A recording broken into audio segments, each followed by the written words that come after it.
Guys welcome back. Slot എന്തിനായിരിക്കും സലനെടുത്ത് ബസ്സിനടിയിലേക്ക് എറിഞ്ഞത്? 4 കാരണങ്ങളുണ്ടാവും. ഒന്നെന്ന് പറഞ്ഞാൽ എനിക്കെങ്കിൽ സലയുടെ പേസും ഷാർപ്നെസ്സും ഒന്നും പഴയതുപോലെയല്ല, അല്ലാതെ കുറഞ്ഞിട്ടുണ്ട്. രണ്ടാമത്തെ കാര്യം, എല്ലാ ടീമുകളും സലനൊപ്പം ഡബിൾ മാർക്ക് ചെയ്യാൻ തുടങ്ങി.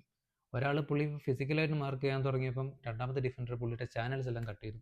അപ്പോൾ സ്വാഭാവികമായിട്ടും സലയ്ക്ക് പഴയതുപോലെ ഷോട്ട് എടുക്കാൻ പറ്റുന്നില്ല, അതുപോലെ തന്നെ ഡ്രിബിൾ ചെയ്യാൻ പറ്റുന്നില്ല, ഇൻഫ്ലുവൻസും കുറഞ്ഞു. പിന്നെ മൂന്നാമതായിട്ടുള്ള കാര്യം, പുള്ളിക്ക് കോൺഫിഡൻസ് വല്ലാതെ കുറഞ്ഞു പോയി എന്നുള്ളതാണ്. ലാസ്റ്റ് സീസണൊക്കെ സല ഫയറല്ലായിരുന്നോ, പക്ഷേ ഇപ്രാവശ്യം വന്നപ്പം പഴയ ഒരു എന്താ പറയുക ഇമ്പാക്റ്റ് ഉണ്ടാക്കാൻ പറ്റുന്നില്ല. അപ്പോൾ അതെങ്ങനെയെങ്കിലും ഉണ്ടാക്കാൻ വേണ്ടിയിട്ട് പാസ് എടുക്കേണ്ട ബോളൊക്കെ ഷോട്ട് ചെയ്യാൻ തുടങ്ങി. പിന്നെ നല്ല ചാൻസുകളൊക്കെ ലോ കോൺഫിഡൻസ് ആയിരിക്കാം, പുറത്തേക്ക് അടിച്ച് കളയാനും തുടങ്ങി.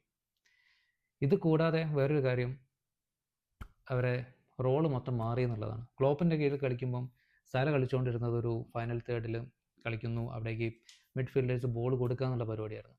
പക്ഷേ ഇപ്പോൾ അതല്ല, പുള്ളിക്ക് ഇറങ്ങി വരണം, ബോൾ കളക്ട് ചെയ്യണം, എന്നിട്ട് വേണം കയറി പോയിട്ട് ഗോൾ അടിക്കാൻ. പിന്നെ ഡിഫെൻസീവ് ഡ്യൂട്ടിയും ചെറുതായിട്ടൊക്കെ ചെയ്യണം.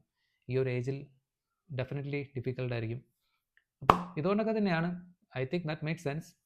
പുള്ളിക്ക് അറ്റ്ലീസ്റ്റ് റിസൾട്ട് കിട്ടി തുടങ്ങുന്നുണ്ട്. ഇതുവരെ തോറ്റുകൊണ്ടിരുന്ന ലിവർപൂൾ ഇപ്പോൾ അറ്റ്ലീസ്റ്റ് സ്റ്റാർട്ടഡ് ഗെറ്റിംഗ് ഡ്രോസ്.